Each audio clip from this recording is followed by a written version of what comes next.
Hi, I'm David, I'm a blogger, but most importantly, I am a man with a beard. And what a man with a beard needs is a beard trimmer. So today I'm going to show you how to use the Panasonic ER-GD60, which is this little trimmer in this box here. So if you don't know about the Panasonic ER-GD60, it's this very compact little trimmer that they packed a lot of functionality into. So it's currently set to the shaving mode with no attachments. You can add a little attachment so you can design your facial hair, and then add another attachment so that you can trim your facial hair. And I'm going to show you how to do that, all with my slightly overgrown ginger beard. So as you can see, this thing is cordless, so the first thing you're going to want to do is charge it. But don't worry if you haven't, because you can actually plug this in and trim your facial hair at the same time, which is very handy for someone like me who constantly forgets to charge things. But this once I have remembered. So the first thing I'm going to do today is trim my facial hair. It's going to be a little bit too long for me, and to do that I'm going to use this little attachment. So what you want to do is take this attachment, take the trimmer, and just slide it on top like this until you hear it click. And you can see this attachment has a big handy dial on it. This is so you can set how long you want your facial hair to be. All you need to do is just turn it like this. If you hear that click, you know it's working. So this little thing goes up in increments of 0.5mm from 0.5 all the way up to 10mm. I'm going to go for 3 because I fancy quite a change. So then all you want to do is switch this thing on and go for it.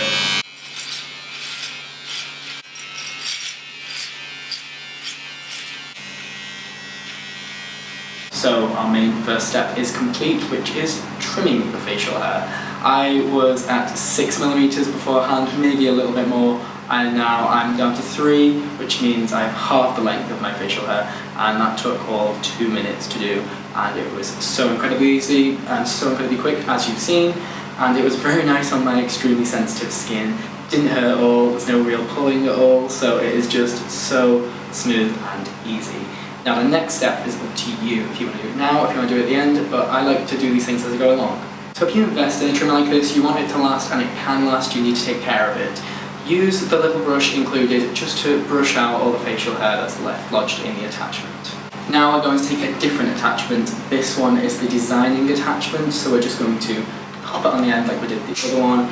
So what you can see this one does is covers up much of the blade, which means that you have a much more precise control of where you're trimming, and it's down to such a tiny fine area. So what I'm going to do is just trim these little areas here, because I get a lot of rogue hairs just below my lip. Okay, so now we're nearly done. Now it has no attachments on, and what I'm going to do with this is leave it in the shave mode to then just tidy up a little bit. So get those sharper, more defined lines on your cheek and tidy up the neckline just a little bit.